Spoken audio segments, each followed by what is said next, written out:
Hi there folks. So in this video we will be talking about the Zen of Python. Let's create a new cell and then import this.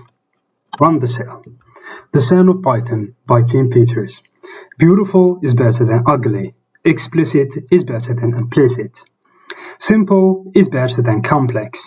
Complex is better than complicated. Float is better than nested. Sparse is better than dense. Readability counts. Special cases aren't special enough to break the rules. Although practicality beats purity, errors should never pass silently unless explicitly silenced.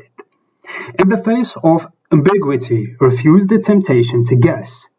There should be one, and preferably one obvious way to do it. Although that way may not be obvious at the first, unless you are Dutch.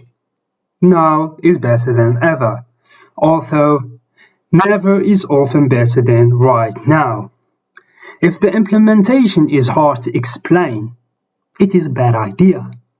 If the implementation is easy to explain, well, it might be a good idea.